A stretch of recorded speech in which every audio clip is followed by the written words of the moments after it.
భవిష్యత్తు కార్యాచరణ ఎలా ఉండబోతుంది ఏంటి అడిగి తెలుస్తుంది. సురేఖ గారు, ఒకవైపు కొండా మురళి రాజీనామా చేశారు. మీరు వరంగల్ జిల్లాలో మంచి పట్టున్న నాయకులు, కానీ ఎన్నికల్లో ఓడిపోయారు. ఇద్దరి రాజకీయ భవిష్యత్తు ఎలా ఉండబోతుంది? మాకు రాజకీయ భవిష్యత్తు మీద ఎప్పుడు కూడా బెంగలేదండి. మేము అధికారం ఉన్నా లేకపోయినా కూడా జనంలో ఉండే వాళ్ళం. జనం మమ్మల్ని అభిమానిస్తారు, మమ్మల్ని గౌరవిస్తారు, మమ్మల్ని విశ్వసిస్తారు మా నాయకత్వాన్ని. కాబట్టి అధికారం ఉన్నా లేకున్నా కూడా అధికారులు కూడా మాలాంటి నాయకులకు పనిచేస్తారు. ఎందుకంటే వీళ్ళు నిస్వార్థంగా ప్రజల కోసం పనిచేస్తారు. కాబట్టి వీళ్ళకి చెయ్యాలి అనేటువంటి ఒక మంచి ఆలోచనతోటి పనిచేస్తారు. కాబట్టి మాకు బాగా నమ్మకం ఉంది, జనంకి ఏ ప్రాబ్లం వచ్చినా కూడా 100% వాళ్ళకి న్యాయం చేయగలుగుతామని.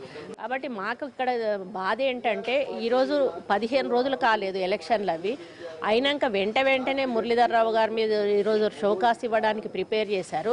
అదే గత 4 సంవత్సరాలు మేము ఉన్నప్పుడు గవర్నమెంట్లో మా ఎమ్మెల్యేలు అందులో చేరిపోయినారు. కాంగ్రెస్ పార్టీ నుంచి ఎమ్మెల్యేలు చేరుకున్నారు, అప్పుడు టీఆర్ఎస్ ఎమ్మెల్సీలు కూడా చేరుకున్నారు.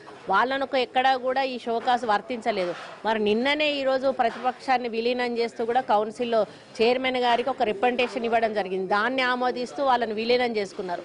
దానికి కూడా ఎటువంటి మరి రూల్స్ కూడా వర్తించలేదు. వీటన్నిటికీ వర్తించని రూలు ఈరోజు వాళ్ళ పార్టీల నుంచి బయటికి పోయిన వాళ్ళకి ఎట్లా వర్తిస్తాయి? కాబట్టి వాళ్ళ యొక్క ద్వంద్వ వైఖరి ఇక్కడ కనిపిస్తూ ఉంది.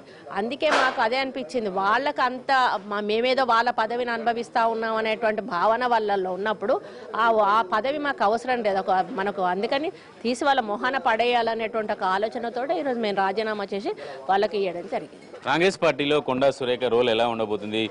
గతంలో శాసనసభ్యురాలుగా ఉన్నప్పుడు అంటే పార్టీకి సంబంధించి కావచ్చు వివిధ కార్యాచరణలో ఉండేవాళ్ళు. ఇప్పుడు కాంగ్రెస్ పార్టీకి ప్రస్తుతం ఉన్నటువంటి గడ్డు పరిస్థితే ఉంది. ఒకవైపు ఎమ్మెల్యేలు, మరోవైపు శాసన మండలిలో ప్రతిపక్ష పాత్ర కూడా లేనటువంటి నేపథ్యంలో కొండా సురేఖ రోల్ ఎలా ఉండబోతుంది? కాంగ్రెస్ పార్టీకి ఏమైనా సలహా ఇవ్వగలుగుతారు?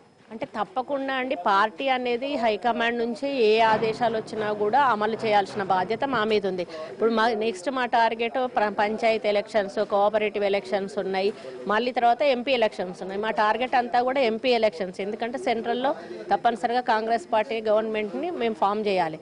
కాంగ్రెస్ పార్టీ గవర్నమెంట్ కేంద్రంలో ఒకసారి ఫామ్ అయిందంటే అన్ని రాష్ట్రాల్లో ఉన్నటువంటి మానాలంటి నాయకులకు అందరికీ కూడా ఒక ధైర్యము, మోరల్ సపోర్ట్ కూడా ఉంటుంది. కాబట్టి మా లక్ష్యం వల్ల కూడా కేంద్రంలో కాంగ్రెస్ పార్టీని అధికారంలో తీసుకొచ్చే వరకు కూడా కొనసాగుతుంది. అంటే మీలాంటి బలమైన నాయకులు, అలాగే జానారెడ్డి లాంటి వాళ్ళు కావచ్చు, డీకేఆర్ లాంటి వాళ్ళు, కాంగ్రెస్ పార్టీ ఇంత ఘోర పరాజయాన్ని ఎందుకు చవి చూసిందంటారు? 100% ఇందులో టెక్నికల్గా కొన్ని రీజన్స్ ఉన్నాయండి. ఎందుకు అంటే వాళ్ళు అన్ని ప్రిపేర్ అయిన తర్వాతనే ముందస్తు ఎలక్షన్స్కి పోయారు. ఊర్లకు డబ్బు పంపించడం కానీ, మద్యం పంపించడం కానీ, ఎవరిని ఓడించాలి, ఎవరిని గెలిపించాలి అని ఒక నక్షా గీచుకొని ఆ నక్షా ప్రకారమే ఎన్నికల్లోకి వెళ్ళడం జరిగింది.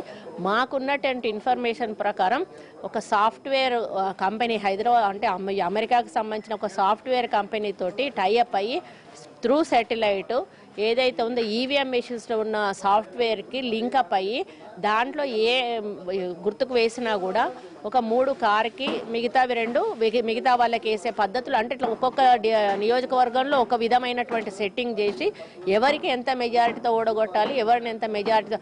అందుకే ఎంతసేపు కూడా కేటీఆర్ గారు మాకు 90 నుండి 91 సీట్లు 92 సీట్లు వస్తాయని అంత ఖచ్చితంగా చెప్పగలిగారు. ఎవరు ఓడిపోతారు అనేది కూడా అంత ఖచ్చితంగా చెప్పగలిగారు. అంటే వాళ్ళు ప్లాన్డ్గా ఉన్నారు కాబట్టి అంటే మనం ప్రూఫ్ ఇచ్చుకోలేనటువంటి విధంగా వాళ్ళు టెక్నికల్గా ముందుకు వచ్చారు. కాబట్టి అది వాళ్ళకి తెలుసు.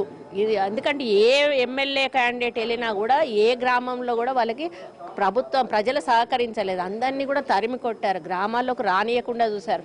ఈవెన్ కేసీఆర్ గారిని కూడా ఈరోజు హెలికాప్టర్ చుట్టుముట్టి ఆయన సొంత గ్రామంలోనే ఎదురు తిరిగారు జనాలు. అంటే ఎంత వ్యతిరేకత ఉంటే అలా తిరుగుతారు. అంటే ఆ విధంగా ఉన్నటువంటి వాళ్ళు కూడా ఇంత మెజారిటీతో గెలిచారు అంటే మనం అర్థం చేసుకోవచ్చు. అట్లా తప్పకుండా వాళ్ళ పాత్ర ఉంది. అంటే వరంగల్ జిల్లాలో కొండా ఫ్యామిలీ రాజకీయము, కొండా సురేఖ, కొండా మురళి రాజకీయం అందరికీ తెలిసిందే. అట్లాంటి బలమైనటువంటి క్యాడర్ ఉంది. వైఎస్ తర్వాత జరిగిన పరిణామాలన్నింటినీ కూడా ధీటుగా ఎదుర్కొన్నటువంటి వాళ్ళు ఈ ఎన్నికల్లో ఇంత పరాభవం ఎదురవుతుందని ఎప్పుడైనా ఊహించారా? లేదండి, మేము ఊహించలేదు. కాబట్టి ఈరోజు ఖచ్చితంగా చెప్తున్నాం, ఇందులో ఏమో జరిగి జరిగిందని. మేము తప్పనిసరిగా గెలుస్తామనేటువంటి, ఇప్పుడు ఆయన ఏ మెజారిటీతో అయితే గెలిచాడో ఆ మెజారిటీతో గెలిచే అవకాశం ఉంది మాకు. ఎందుకంటే ఆయన ఏ ఒక్క రోజు కూడా గ్రామాల్లోకి వెళ్ళే రోజు ఏ ఒక్క గ్రామంలో కూడా ఎవరికి ఒక సహాయం అందించలేదు. ప్రతి ఒక్క గ్రామంలో చెరువులను ధ్వంసం చేశాడు. కోట్లాది రూపాయల కాంట్రాక్టులు చేసుకొని కోట్లు గడించుకున్నాడు. తెలుగుదేశం పార్టీలో గెలిచి టీఆర్ఎస్కి అమ్ముడు పోయాడు. ఇవన్నీ కూడా ఆయనకు లూప్ హోల్సే. ఆయన ఏ గ్రామానికి వెళ్ళినా కూడా జనాలు నిలదీశారు. అటువంటి వాడు ఈరోజు 44,000 మెజారిటీతో గెలవడం అనేది అసాధ్యం. ఆయన కౌంటింగ్ రూమ్లోనే ఏదైతే వీళ్ళది పోస్టల్ బ్యాలెట్స్ ఉన్నాయో అవి లెక్క పెడతా ఉంటే ఏమన్నాడంటే, ఇవెందుకయ్యా బాబు ఈ పక్కన పెట్టేసి ముందు డబ్బాలు ఓపెన్ చేయరాదండి ఒక పని అయిపోతుంది అన్నాడు.